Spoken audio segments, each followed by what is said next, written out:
3 or 4 years ago, I was pretty stuck in my follower growth, and I've been doing marketing forever.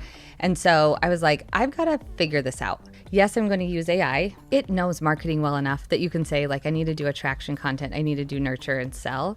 And so it can totally help you build that. But you have to use AI and then put your brains behind it. But how do I make this my own, and how do I make this resonate with my audience? How I've been doing this, and I've gained like tens of thousands of email subscribers through doing this, is I will do... Welcome to the Fuel Your Flow podcast. I am your host, Valerie Feghali, physical therapist turned software CEO and business coach for health and wellness coaches. We are going to be talking about all things health and business. They might be more closely related than you think. So let's go ahead and get into it.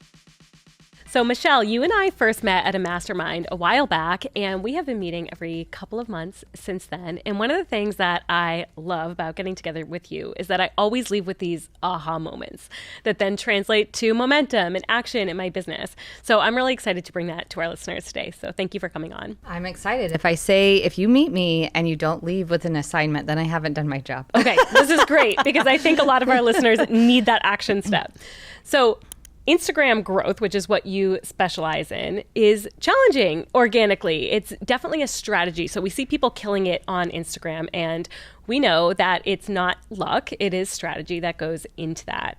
And so I'm okay at organic growth, but not the expert, whereas you are wonderful at it. So can you tell us your framework or strategy around building on Instagram? Yeah, I think one of the problems with Instagram, the reason why people get super frustrated is because they use Instagram for fun, right? Mm-hmm. They use it to consume and to enjoy. And then it's a really hard switch to be like, oh, I have to be strategic about this. And so they don't take social media in general very seriously in their marketing. Mm-hmm. And that is a huge mistake, because if you are strategic and if you do have the time or the resources to put energy there, then you can have this organic content that gets you the right followers. So I get it, because I get it. It's a lot. And like 3 or 4 years ago, I was pretty stuck in my follower growth, and I've been doing marketing forever. And so I was like, I've got to figure this out. Mm-hmm. And I was like, people are doing this. And so I was like, okay, we're going to figure this out. And that's when I really started paying attention to the strategy of Instagram, and how if you want to grow, not just have a ton of followers, because you can post cat videos and get a ton of followers, but never get any sales, right? And so I realized that, just like I would make any other content funnel, I have to apply that content funnel to Instagram. So what that looks like is creating some content specifically to attract new followers in. Okay. And then I was going to create some content specifically to nurture those people.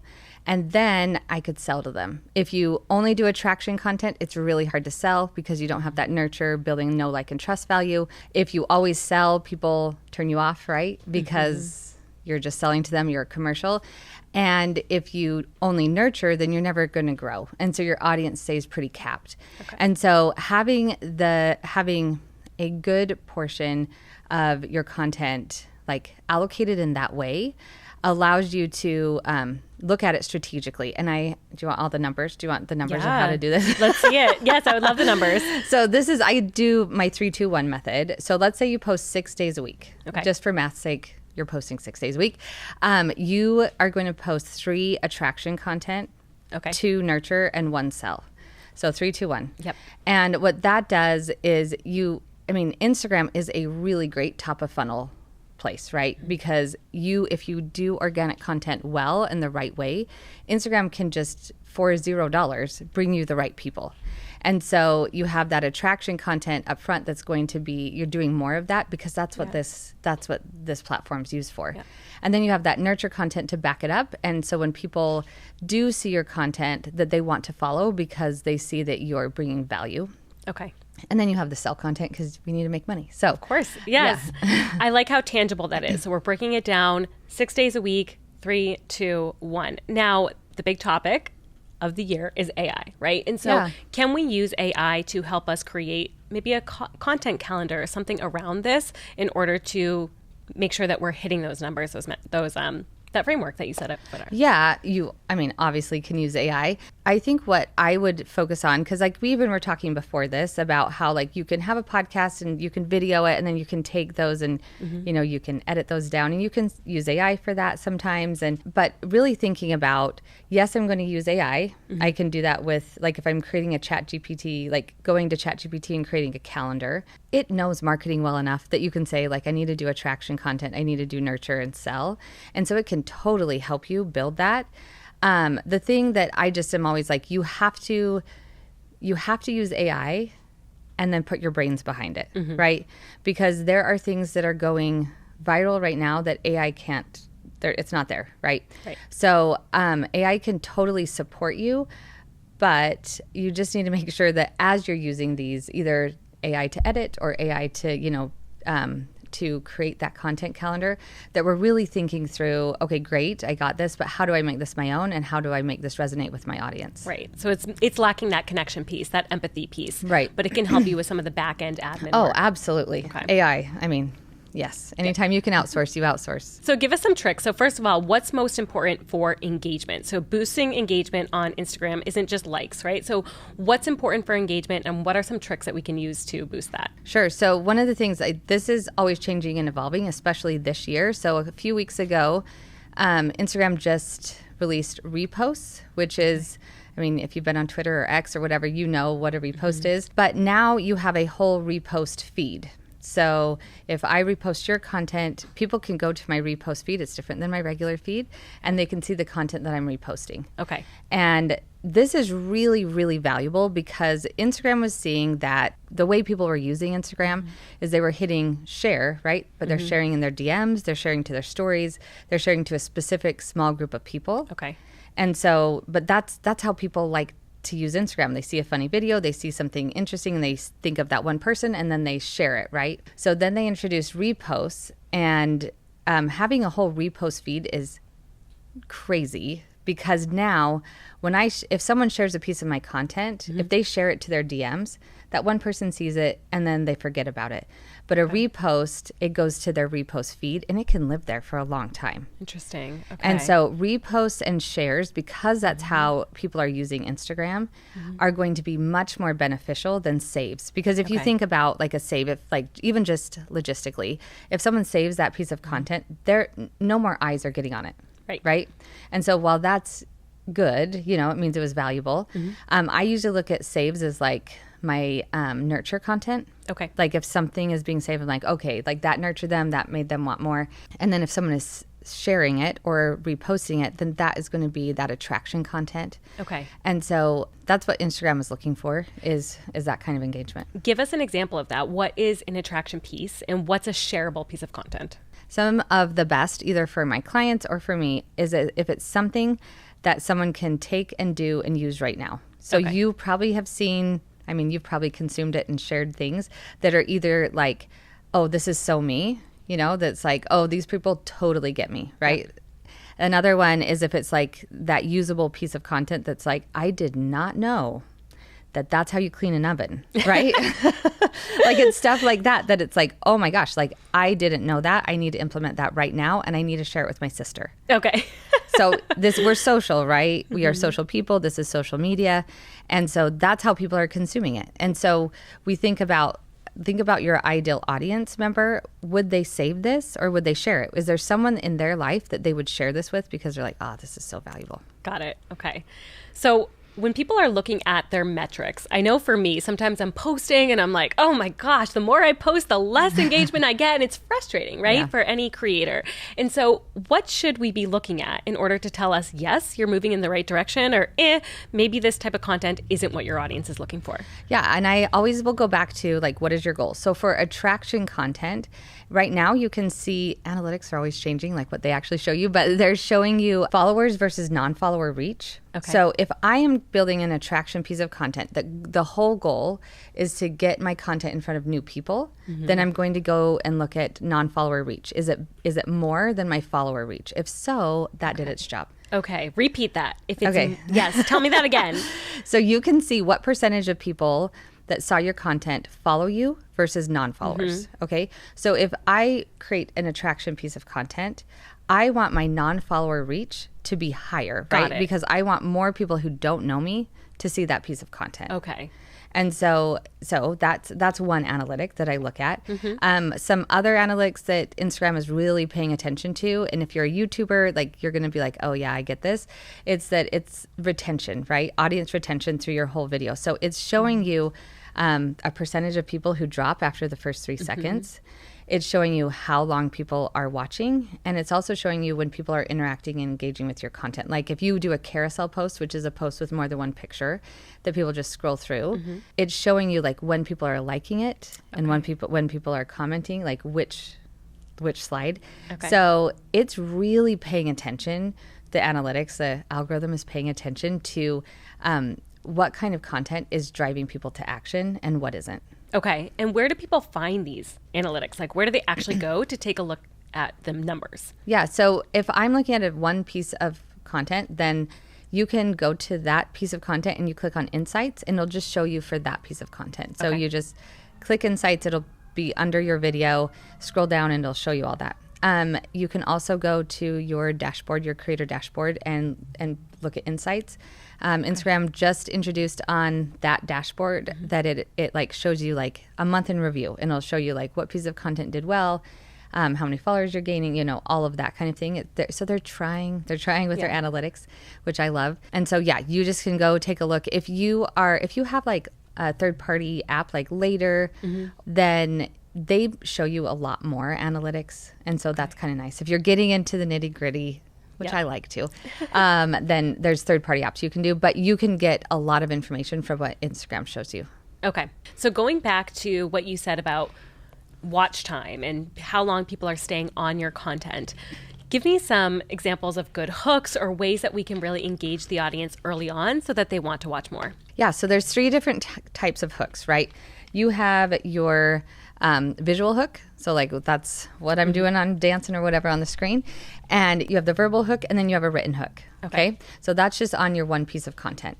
And visual hook, you need some movement in the first part of your video. Okay. And so like every about 2 to 3 seconds, you need to do something different visually, whether that's like a graphic on the screen, that's a change of perspective, zooming in, zooming out, or whatever. And then as far as like written or verbal hooks, know that those are things like the words that you say and the words that you put on your content is helping Instagram understand what your content's about. So if you can naturally include some of those keywords, that's really, really good. But we have moved away from like 5 steps to eating healthy, right? That's not interesting. There's no curiosity. There's like no reason to click on that. And so we are going to more curiosity gap hooks. Okay. Where you are, kind of telling them what's coming, but then you leave them curious, wanting more. So not just a statement of like 5 steps to getting healthier, but I cut out this one food and lost 5 pounds. Got it. Okay, I want to know about that, right? Right. Tell me, right? Okay. Yes. Okay, so it's more that curiosity feature, less of the how-tos. Right, yeah. Okay. A lot of my coaches ask, do we need a separate business account? Do we need to use our personal account to grow on Instagram, to grow their business on Instagram? What are your suggestions? And would you be mixing business with personal life? Yeah, so it's going to depend what your goals are. Okay, so if you're building a brand where you are the person behind your brand and you want to include some of like your kids or, what you do and what you love, then you're going to be mixing that in. If you're a real business and you're taking yourself seriously, you got to have a business Instagram account. Okay. Now, you can do a creator account. Okay, so business or creator account, either one. I recommend creator because you get the analytics. Sometimes with business, it limits the audios that you can use, but creator, you have access to all of them. Okay. But if you're a personal account, then you're private and people can't find you. Okay. So we want people to find us if we're using Instagram, right? So start a business account, and guess what? You're a business. You can be a business, and start showing up that way, and be intentional about how you incorporate your personal branding, who you are as a person, into your business, because it can feel really great to be like, I'm going to share my kids and all of that. But long term, you may not want that, right? I have teenagers, they don't want to be in my feed. That makes sense. And so but me being a mom to 5 kids is actually a big part of my brand, Right. But I rarely talk about that in my feed. Okay. People know that because of my stories or, whatever. But it's really deciding and being intentional about how much of your personal life you want in your brand and your business. Okay. So you're sharing more about your personal life on stories and more about business stuff on your feed personally. That's what you're doing in your business. Is that right? Yeah. So I use my Instagram content as it's top of funnel, And so I am most of the time, yes, I will incorporate maybe some stories or whatever, as a mom or as a business mom or whatever, My kids are not a main character on my feed. Got it. And that's a personal choice. Yep. And that's not right for everyone, but that's a personal choice that I've made to be intentional about that. And sometimes if you listen to my podcast or anything like that, you're going to hear a mom story because that's our life. It's my life. It's my life. So, and so I do that in stories and other parts, but usually for the most part, it's my kids aren't in my content. Okay. Can we talk about bios for a second? Oh yeah, let's do. What do we want to talk about? Well, sometimes coaches that start working with me, I look at their bio, they're asking me questions. So I go to their bio and I'm like, oh gosh, it says lover of cats and it says maybe their business name, but not their actual name. So I can't even reply to them hey, Allison, because I don't even know their name. And so can you talk to us about that bio section is so short. So what needs to be in it for people to know what you're doing, who you are, and who you work with? Yeah, I don't need to know if you like cats unless you're a cat fitness account. I don't know. Got it. But one of the things to think about is your name. So there's your handle, right? So mine is I am Michelle Gifford. That's my handle. And then my name section, those are both searchable. Okay. So if someone types in Michelle Gifford, I would come up because I have Michelle Gifford in my handle, right? And so if you can add any keywords, things that people would search for to find your content, then you want to put that in the name section, not the handle. So the name section are the words that are just right by your picture. Okay. If you don't have your name in the handle, right? The @ part, okay? Yes. Then you have to for sure put it in the name part so that if someone is searching for you, they can find you. And if someone, like you said, finds you and then is oh, I don't even know their name. Right. How do I talk? I don't know her name's Allison, right? So having your name there is really helpful because then if someone is searching for you personally, your name will come up. And then in your bio, your bio isn't about you.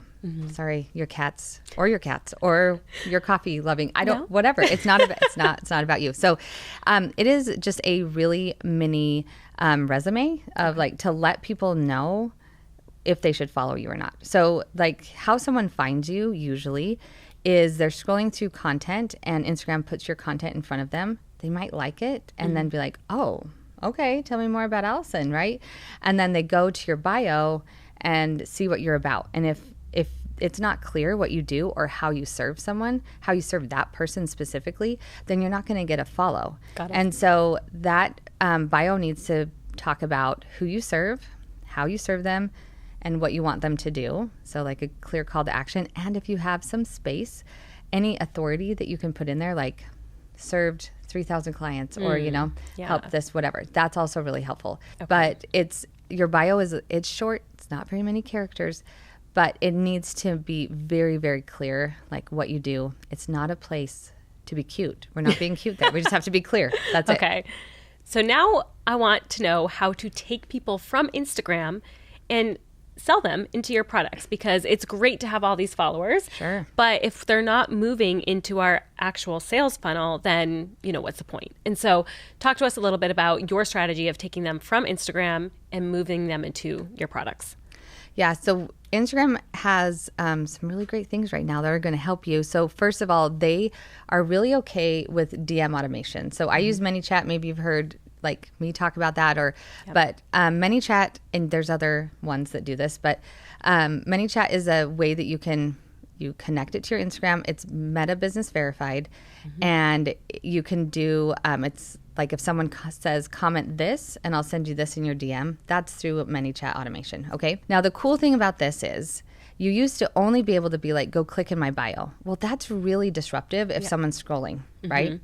And so what you do instead is you have them comment a word, a keyword, and then when they comment that, they get it in their DM. So when they're ready, when they're not in the scrolling, but they're in their DM mode, then they can get your email list. Okay. Like get that link to get on your email list. Yep. So how I've been doing this, and I've gained like tens of thousands of email subscribers through doing this, is I will do transitional selling posts, which is this is what it looks like. So if I have one of my best performing opt-ins is 131 hooks. So you can get this paper. It says all the hooks that you need for a long time, right? And it's a freebie. Okay. Yep. It's a freebie. Yep. So I will create a piece of content and I'll say, here are your 5 hooks for your content this week. Okay. If you want all of my hooks, comment hooks, and I'll send you the rest of them, 131 of them. Yep. So that is a bite-sized, like really helpful piece of content that people will share, they'll save, right? So that's great. And then they want more of it. Yep. And so they comment hooks and then they get on my email list. Okay. And so you can do that with freebies. You can do it with products. You can do it with a lot of things. It's never been easier to get people from Instagram to email or to your product because of this DM automation. Okay. And what's great about that too for our listeners is that you're double dipping in that too, because you're getting engagement by them sending you a DM, maybe saving your post, and then you're also getting them on your email list. So rather than them just kind of seeing your post and going to your bio, if that would ever even happen, because you lose them a lot in that transition, they're also commenting. And then you can start to have a conversation with them too, if you want to take it a step further. And so just for our listeners, these ManyChat automations can be really valuable in building connection with your audience as well. Yeah, absolutely. And it also, as you use them, it's going to push out your content more, right? Because if there's a lot of engagement and a lot of shares, and that engagement is awesome because it's easy for your audience to do. They don't have to sit and think about, it doesn't have to be heartfelt. It's just like, oh, I want the hooks guide, so I commented hooks, right? Okay. You're telling them exactly what to do. Yep. And it makes it easy for them to do it. So, and then that boosts engagement, which pushes out your content. Another thing I really like about ManyChat automations is that it gives me a history of how my clients have engaged with me. And so, or I should say clients, but potential clients have engaged with me. So it will save in your DMs the conversations that you had. So if somebody replied, like for me, I have a blood sugar hacks guide that I give for free.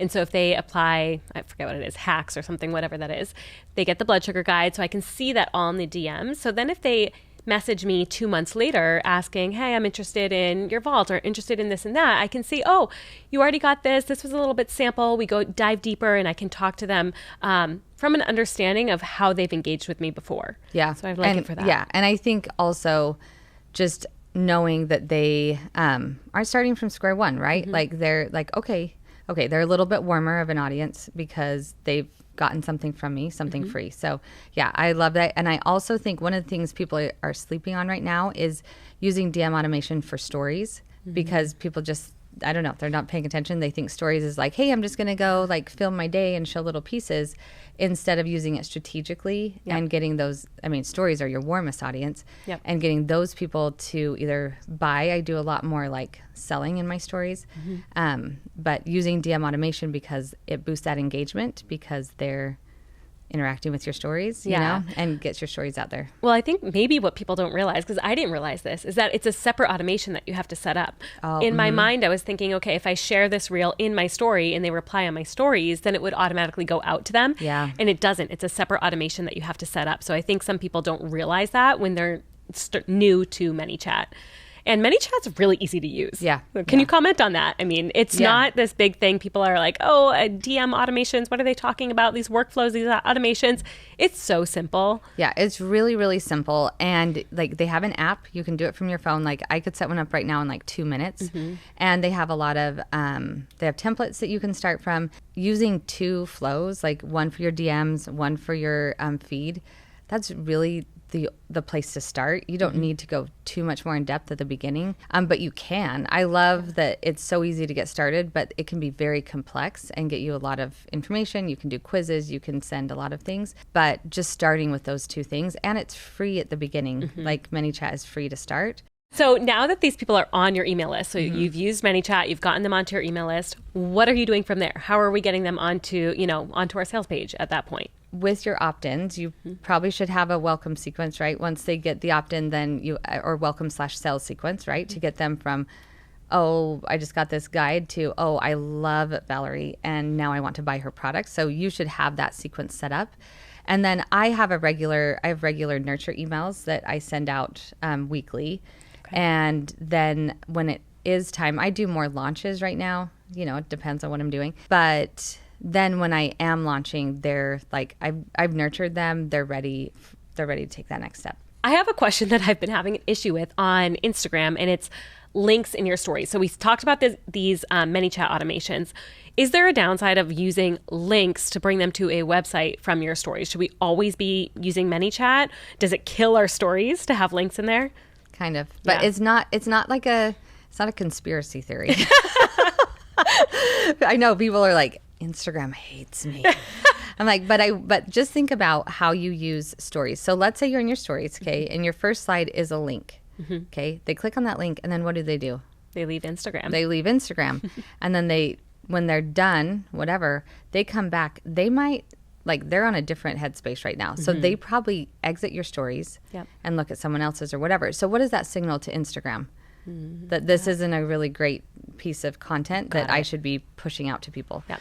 But if you have DM automation, then it actually does the opposite, because so you can put a poll sticker. There's different things, engagement stickers that you can put on a story, right? You can do yes or no, or you can do a question box or whatever. Out of all of them, having someone DM you from a story is the most valuable. Okay. So if you can get people to DM you, either for DM automation or there's a couple different things that you can do, then that is a stronger signal that this is a piece of content worth pushing out. Got it. More than polls. And also, if you think about a question box, it takes so much energy and thought to ask a question.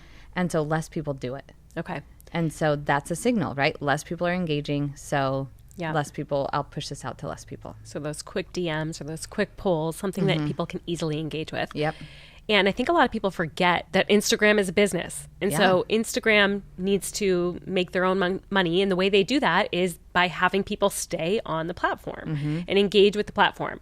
So the more engagement we can get, the longer we can keep people on the platform, the more we get rewarded for our content. Right. Yep. Okay. I'm going to ask you a little bit, overrated or underrated? And I just want a quick answer. Okay. You ready? Yes. Ready. Posting daily on social. Underrated. Okay.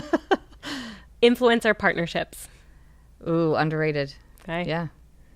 Brand photo shoots. Oof. I'll say overrated. I agree. Showing personal life on your business account. Underrated. Batching content. I think you should do it. So I say underrated. I was expecting a quick, underrated massively by you, but you have to think about that one for a second. I'm like, well, what do people think? Do they love it? I feel like I'm like, do I have to convince them to do it? Underrated. Underrated. Okay. Let's just get all of our content done as quickly as possible. Okay. Yeah. Trial reels. Ooh, underrated. Okay. Can I ask you a follow-up question on that one? So trial reels, how long should I be leaving that on before then sharing it with everybody? So for people who aren't listening, there's this thing called trial reels on Instagram where you can send it out to non-followers, correct? Yeah. Okay. So you're putting your reel up there only for non-followers to see. And what is the purpose of that? So the purpose is that they want you to be able to test out content before you publish it to your feed. Okay. They found that there were a lot of people who wouldn't dare push content out because they're like, what if my people don't like it? And then I mess stuff up. So trial reels are kind of awesome because Instagram's saying, hey, I'm not going to show this to any of your followers. This is all going to be non-follower reach. What does that mean? That's amazing. That's amazing, right? So the right way to do it now, and this is new because they just made some changes. So when it first came out, I was like, just post as many, just download all of your old content and post as many trial reels as you can. Okay. Because why not? Right. And so now that trial reels have been going for a while, now you can only do five a day. Okay. And that's a lot. 5 a day is a lot. Okay. I think we're good on that. But if you're posting old content, anyway, and then the other thing is that it can't be a direct copy from old content. I mean, it can, but it won't push it out as far. So even if you're just changing the hook, right? Or just changing a little bit because it wants you to use it for what trial reels is supposed to be used for, which is to test new content. Makes sense. And then as far as like knowing like when to like publish it to your feed after you do a trial reel, I actually just let it ride. I just let my trial reel go as far. And then if it's a good one, I will post it. I will post as a new piece of content to my feed. Okay. So you only post it if it's doing well in trials. Otherwise, you just trash it? You could just let it go. You don't have to do anything. You Okay. can just, yeah. Okay. But if it's not doing well, you don't need to publish it. Yeah. And how long do you keep it in trial before you publish it? I would just keep it in trial and then if that content is doing well, Right. you just upload it as a new piece of content, not push public from trial to. Oh, okay. That's what I do. That's a good idea because then it keeps showing it to non-followers, Right. right? If it's still in Yeah. trial. Back to overrated or underrated. Okay. Oh, yes. Okay. Allowing stories to expire before Oh, posting. underrated. Okay. Polls on stories to boost engagement. Overrated. Okay. DMs. Go DMs. We're looking for the DMs. Okay. That is like a thing during this interview that we want to really focus on DMs. Okay. ManyChat automations on social. Underrated. We talked about it. Yeah. Instagram lives. Overrated. That's good to know. So I don't have to do it. Thank God. Phew. You don't, it's good. There are some good things about it. Like if you go live, it kind of moves your story bubble to the front of people's feeds. Okay. So there are some good things about it, but it's not for growth. It's for Okay. nurture. So you gotta know that. That's good to know. So tell us a little bit more about who you serve and how you do it. Sure. I help you grow on Instagram. I help businesses, especially women-owned businesses, grow on Instagram, and help you figure out how to use Instagram as a tool. Because I think that, listen, it can be one of the biggest marketing pieces of your business, but you have to start using it seriously.